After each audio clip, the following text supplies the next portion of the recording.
प्रसीद प्रभो पाहि मां वैद्यनाथ कदाचारगर्भे च शान्तः पुरारे जगत्पङ्कमध्ये त्वहो पङ्कजोऽहं सदा सर्वरक्षं भजे वैद्यनाथम सदा सर्वरक्षम भजे वैद्यनाथम। मित्रों, आप सभी लोगों का प्रतियोगिता काव्य दर्पण में हार्दिक स्वागत एवं अभिनंदन है। संस्कृत परीक्षाएं जैसे NTA, UGC, net, JRF, Sanskrit संबंधी PhD, B.Ed, MPhil सभी विश्वविद्यालय के संस्कृत विषयक शास्त्री, आचार्य, स्नातक, BA, स्नातकोत्तर MA प्रवेश परीक्षा हेतु एवं विभिन्न राज्य स्तरीय नेट समकक्षीय परीक्षाओं के संदर्भ में जानकारी के लिए एवं पारंपरिक संस्कृत विषय को जानने के लिए आप लोग संस्कृत भाषा के संरक्षण के लिए चैनल को लाइक, शेयर एवं सब्सक्राइब करना ना भूलें। आज हम लोग इस श्रृंखला में संस्कृत माध्यम से 73 कोड के माध्यम से UGC नेट की परीक्षा को उत्तीर्ण करने के लिए इस विषय को लेकर के आप लोगों के समक्ष आए हुए हैं।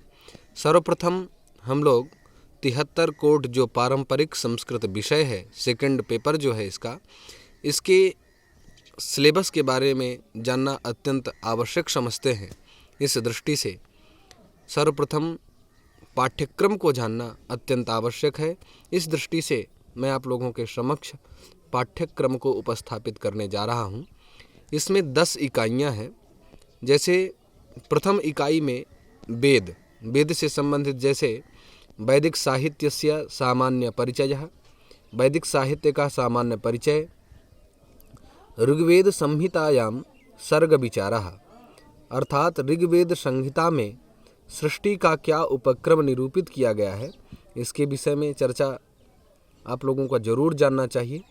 माध्यान्दिन संहितायां रुद्रस्वरूपम, जो कर्मकांडी पंडित हैं या फिर जो पौरोहित्य को संपादित करने वाले ब्राह्मणगण हैं, वो सब जानते होंगे रुद्र स्वरूप रुद्राष्टाध्यायी के 5वें अध्याय में निरूपित किया गया है। उसका मंत्रों के अर्थक ज्ञान पूर्वक उसका स्मरण हो तो ज़्यादा उचित होगा। ब्राह्मण स्वरूपम भेदांश्च आरण्यके पंचमहायज्ञाः कूष्मांड होमः। आरण्यक जो हैं उनमें जो 5 महायज्ञ हैं वो कौन कौन से हैं, और कूष्मांड होम के बारे में आपको विशेष रूप से पढ़ना है। उपनिषदि श्रेयः प्रेयो मार्गः नारद सनत कुमार संवादश्च, अर्थात उपनिषद में श्रेय और प्रेय मार्ग क्या है, नारद सनत कुमार जी का क्या संवाद है, उसके बारे में आप लोगों को पढ़ना है। गायत्री उष्णिक अनुष्टुप बृहति पंक्ति त्रिष्टुप जगति छंदसाम परिचयः। ये जो छंद हैं गायत्री, उष्णिक, अनुष्टुप, बृहति, पंक्ति, त्रिष्टुप, जगति, इन समस्त छंदों, वैदिक छंदों का अध्ययन आप लोगों को करना होगा। निरुक्ते षड्भाव विकाराः देवता स्वरूप विचारः ऋचां त्रैविध्यम त्रैश्वर्य प्रदर्शनम स्वरित भेदाः विव्रति स्वरभक्ति। ये वेद का निरूपण इस पाठ्यक्रम में किया गया है। आगे की द्वितीय इकाई में हम चर्चा करें तो व्याकरण को रखा है। व्याकरण में जैसे संधियाँ कौन सी होती हैं, पंच संधियों के बारे में आप लोगों को सामान्य जानकारी तो होगी ही, लेकिन विशेष जानकारी के साथ, क्योंकि पारंपरिक संस्कृत विषय है इसलिए थोड़ी डीपली ज़्यादा पूछता है, तो पंच संधि के बारे में आप लोगों को जानकारी होना अत्यंत आवश्यक है। समास के बारे में आप लोग जानें। प्रत्ययों में अक्ता, अक्तवतु, कृत्य प्रत्यय, स्त्री प्रत्यय, मत्वर्थीय प्रत्यय, इनके बारे में भी जानना अत्यंत आवश्यक है। और कारक, जो 7 कारक हैं जो संस्कृत के मनीषीगण हैं वो सब जान रहे होंगे। वैयाकरण सिद्धांत कौमुदी के अनुसार समास, कारक, पंचसंधि और प्रत्यय, अक्ताक्तवतु, कृत्य, स्त्री प्रत्यय, इनके बारे में आप लोगों को जानकारी होना चाहिए। तृतीय इकाई के अंतर्गत हम लोग चर्चा करें तो ज्योतिष का निरूपण किया गया है। ज्योतिष में जैसे नक्षत्र परिचय, नक्षत्र कितने होते हैं, कौन कौन से होते हैं, इससे संबंधित प्रश्न आपसे पूछे जाएंगे। राशि परिचय से संबंधित प्रश्न आपसे पूछे जाएंगे। ग्रह परिचय से संबंधित आपसे प्रश्न पूछे जाएंगे। कुंडली में जो ज्योतिषी लोग विचार करते हैं उसमें दशम भाव विचार के बारे में आप लोगों को विशेष रूप से पढ़ना है। नवविध कालमानम अर्थात नवविध कालमान के बारे में आप लोगों को पढ़ना होगा। चतुर्थ इकाई के रूप में पुराण इतिहास का वर्णन किया गया है, जिसमें महापुराण का सामान्य परिचय आपको पढ़ना होगा। पुराण का लक्षण क्या है, पुराण लक्षणम, सृष्टि विषयक अवधारणम, सृष्टि विषयभूत जो अवधारणा है उसके बारे में आप लोगों को पढ़ना होगा। राजतरंगिण्याः कल्हण विरचितायाः विषयसारः अर्थात कल्हण जी द्वारा जो विरचित राजतरंगिणी है उसके विषय सार को पढ़ना होगा। महाभारते भीष्म पर्व अर्थात महाभारत में भीष्म पर्व को पढ़ना होगा। तो भीष्म पर्व में ही श्रीमद् भगवद गीता है, तो गीता का भी आपको अध्ययन करना होगा।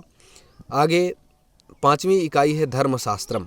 धर्मशास्त्रम में जैसे धर्म स्रोतांशी अर्थात धर्म के स्रोत कौन कौन से हैं, आचार विमर्शः और व्यवहार विमर्शः, प्रायश्चित्त विमर्शः, श्राद्ध विमर्शः, इन विषयों को आप लोगों को पढ़ना होगा। षष्ठम इकाई के अंतर्गत मीमांसा दर्शनम अर्थात मीमांसा परिचयः, धर्म लक्षणम, भावना, विधि विमर्शः, षड्विध तात्पर्य निर्णायक लिंगानि, इनके बारे में आप लोगों को पढ़ना होगा। सातवीं इकाई में न्याय वैशेषिक दर्शन से संबंधित आप लोगों से प्रश्न पूछे जाएंगे। वैशेषिक शास्त्र का परिचय, प्राचीन नव्य न्याय शास्त्र परिचय, पदार्थ विमर्श, इसके बारे में आपसे पूछा जाएगा। प्रमाण विचार के बारे में आपसे पूछा जाएगा कि न्याय ने कितने प्रमाण माने, सांख्य ने कितने प्रमाण माने, वेदांत ने कितने प्रमाण माने, इससे संबंधित प्रश्न आपसे पूछे जाएंगे। शाब्दबोध प्रक्रिया, शाब्दबोध प्रक्रिया जैसे नैयायिकों का क्या मत है, वैयाकरणों का क्या मत है, मीमांसकों का क्या मत है, इसके बारे में आपसे प्रश्न पूछे जाएंगे। वेदांत से संबंधित ये आठवीं इकाई है, इससे संबंधित भी प्रश्न आपसे पूछे जाएंगे। जैसे वेदांत संप्रदाय परिचय, वेदांत संप्रदाय का परिचय, तत्वमसि इति वाक्य विचारः, तत्वमसि जो वेदांत में प्रतिपाद्य विषय है, इसके बारे में आपको विशेष रूप से विश्लेषण पूर्वक अध्ययन करना होगा। ब्रह्म स्वरूपम अर्थात ब्रह्म का स्वरूप क्या है, इसके विषय में आपको पढ़ना होगा। विवर्त परिणामयोस तुलना, विवर्त क्या है, परिणाम क्या है, इनके बीच में क्या भेद है, इसके विषय में आपको पढ़ना होगा। और मोक्ष संबंधित विषय को वेदांत में क्या कहा गया है, इसका प्रतिपाद्य जो विषय है वेदांत का, इसको आप लोगों के जो 5 टॉपिक निर्धारित किए गए हैं, इन्हीं से प्रश्न पूछे जाएंगे प्रतियोगिता में। इसके अनंतर सर्वदर्शनम, जैसे सर्वदर्शन के अंतर्गत भारतीय वैदिक अवैदिक दर्शन प्रमुख सिद्धांतानां परिचयः, इस विषय से संबंधित प्रश्न पूछे जाएंगे। सांख्य तत्वानि, सांख्य ने कितने तत्व माने हैं, सांख्य जैसे सांख्य कारिका है, इस ग्रंथ को पढ़ना होगा।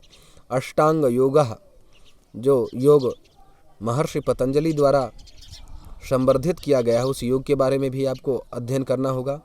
समाधि, इससे संबंधित भी प्रश्न पूछे जाएंगे। आगमेषु शिवशक्ति स्वरूपम, आगम नाम वेद का है, तो वेद में भगवान शिव की शक्ति का क्या स्वरूप है, इसके बारे में आपको पढ़ना होगा। शून्यवादः, स्याद्वादः, भक्ति तत्वम, ये सर्वदर्शन के अंतर्गत कुछ विषयों का निरूपण किया गया है। आगे 10वीं इकाई में साहित्य का निरूपण है। तो साहित्य में आपको संस्कृत साहित्य इतिहास पढ़ना होगा। काव्य के लक्षण आचार्य मम्मट ने क्या माना, जगन्नाथ जी ने क्या माना है, इस विषय पर आपको विशेष ध्यान देना होगा। काव्य प्रयोजन, इसके विषय पर भी आपको ध्यान देना होगा। वृत्ति विचारः, काव्य भेदः, अलंकारेषु, अलंकारों में उपमा, रूपक, व्यतिरेक, उत्प्रेक्षा, समासोक्ति, काव्यलिंग, अर्थांतरान्यास, इन अलंकारों को विशेष रूप से पढ़ना होगा। छंदों में मालिनी, श्रृगधरा, शार्दूल विक्रीडितम, मंदाक्रांता, वसंत तिलकम, शिखरणी, भुजंग प्रयातम इत्यादि विभिन्न प्रकार के जो छंद हैं इनका विशेष अध्ययन करना होगा। तो यूजीसी नेट द्वारा संवर्धित या संकलित पारंपरिक शास्त्र विषयों में कुछ इन विषयों का निर्धारण यूजीसी द्वारा किया गया है। तो इनका हम लोग विश्लेषण पूर्वक अध्ययन करेंगे। तो अध्ययनार्थ चैनल को लाइक, शेयर एवं सब्सक्राइब करना ना भूलें। आप सभी लोगों का पुनः प्रतियोगिता काव्य दर्पणम में हार्दिक स्वागत एवं अभिनंदन है।